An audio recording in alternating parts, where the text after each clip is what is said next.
You're listening to the Gilbert King Elisa Show. Okay, a group of sportsmen in Florida who were on a motorboat have been under fire lately because they filmed themselves dragging a shark behind their speedboat. And in the video you can see the shark just flailing, and here's the video.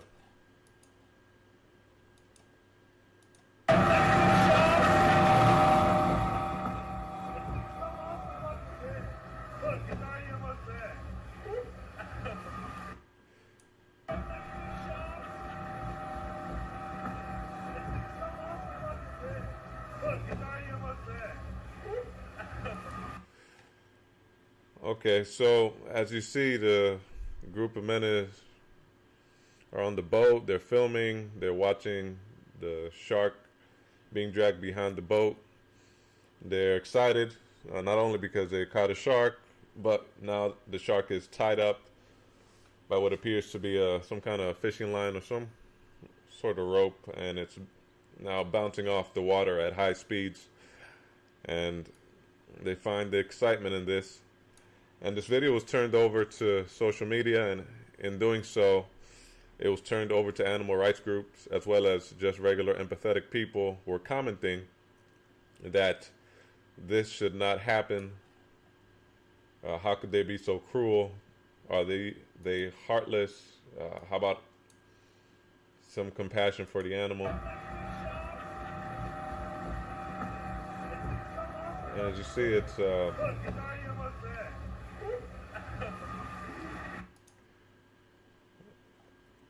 and it's something that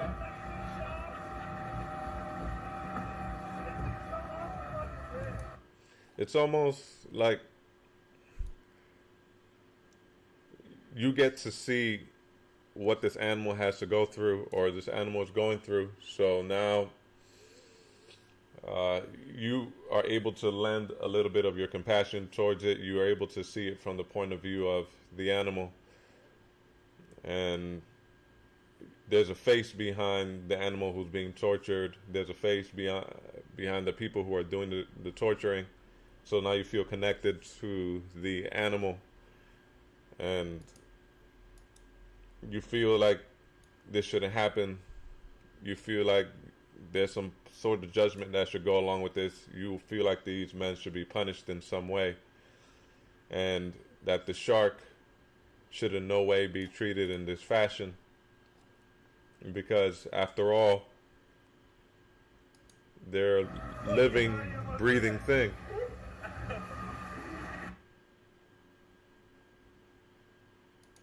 And the more you watch it, you realize, wow, this thing is actually fighting for life.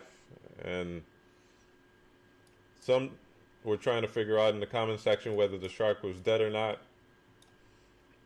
Or, I mean, as if it really made a difference. And they've been trying to find the names of these men so they could put them on social media, so they can somehow find them, somehow make them feel as if make them see if they have any kind of remorse in them.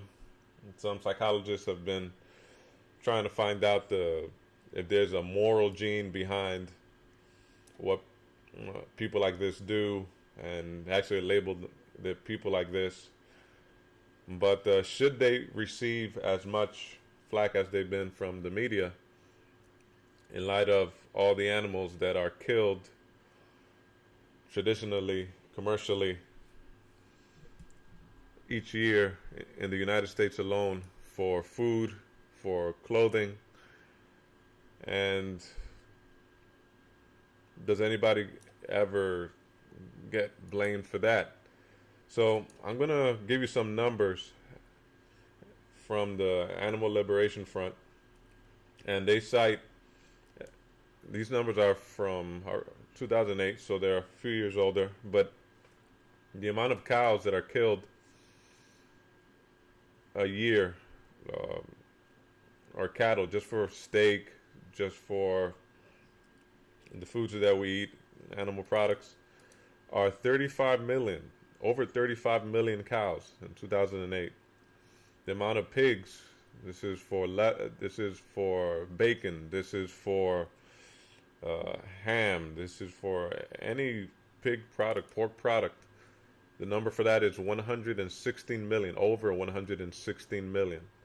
The amount of chicken that we eat a year, the amount of chickens that are killed are over 9 million chickens.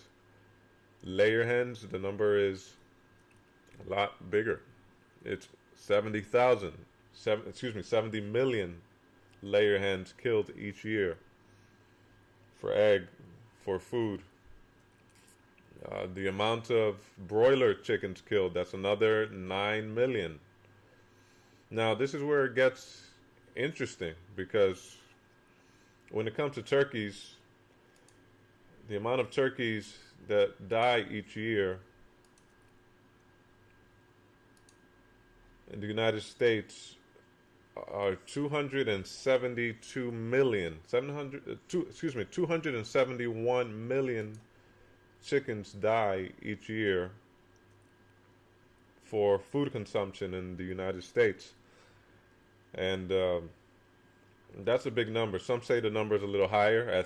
They have it at 300 million turkeys die each year for their flesh, to eat. And during Thanksgiving, that number alone is 45 million turkeys that give their life. And many of them are not even used because the supermarkets can't sell them all. And during the Christmas holiday, 22 million turkeys die. So let's get that straight. 45 million turkeys are killed each year around the Thanksgiving period alone. That's late November. And during the Christmas holiday, 22 million die. So that's roughly 70 million chicken die within, 70 million turkeys die within a period of 1 month alone, just so Americans can celebrate this holiday, just so families can have their traditional meal. And there's no outrage on this. There's nothing that there's no stopping to see who is behind this, who is responsible for the killing of these animals, who all have a brain in which they used to think, animals that all have families, but ultimately animals that all come to the same end. And so is the issue that they're tortured, or is the issue that there's not an industry backing what you just saw in this video? Is that really the issue? Is morality a factor when we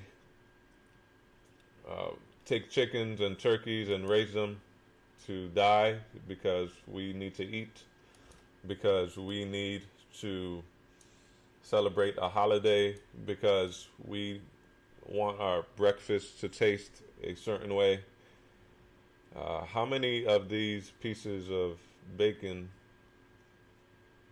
go unsold? How many pieces of ham go unsold? For bologna, for salami, pepperoni, everything that we eat. Even if you do eat meat, you should be able to see that there's a ridiculously high number of animals that die each year in the United States because of our own consumption.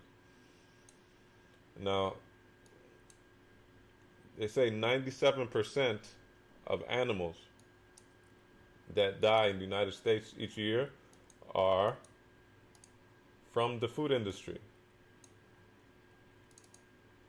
Are because the animals are being murdered, if you want to call it that, murdered, the taking of a life, for the food industry. So does morality factor in here? There was a time when people had to hunt for food and they needed it as a necessity. But that was before supermarket shelves were stocked with animal product, before the clothing industry was stacked with animal product. And it seems that the only time we stop and we think about these things is when we're actually able to see it. There's a connectedness or connectivity that we have when we're actually able to see the food that we killed, and or the animals that we killed for food. And if it's not there, then it's almost like we don't think about it. So think about what you see in this video and what you know about torture and what torture really is. Because we look at this shark, we see this great animal who over the last few years has also been killed for its for its fins and its medicinal properties. It's been known in some places, in some studies, to cure cancer, even though there's no conclusive study. They have been killed for just for experimenting, and also great big ships have been killing sharks for decades without knowing it. And even when they do know it, do they really stop it? Is it really stopped? Does anyone really feel concerned over it? We have zoos full of animals that, if it wasn't for the zoos many times, their life outside of the zoo would be 10 times worse. And it's not because it's because other animals will hunt them down. It's because the human world in many occasions have encroached upon their natural ability to function in this world. So when we talk about sharing the planet, we talk about sharing the road, many times we have to also look how good of a job are we doing in sharing it with other species. So that's just a few thoughts on the video that's been circulating over the last few days on social media, what it means to be tortured as an animal, what it means to care about animals, if you really do care about an animal, if you really do care about what happens to them. And, you might not think that animals have such a defined brain that we should even consider them, but is that a reality, or is that just us trying to make ourselves feel better because they don't seem to understand the things we do, but we definitely don't seem to understand the things that they do in many occasions. So let me know what you think. Feel free to subscribe, feel free to like, feel free to dislike, and keep trying to do your best. This has been a Gilbert King Elisa production.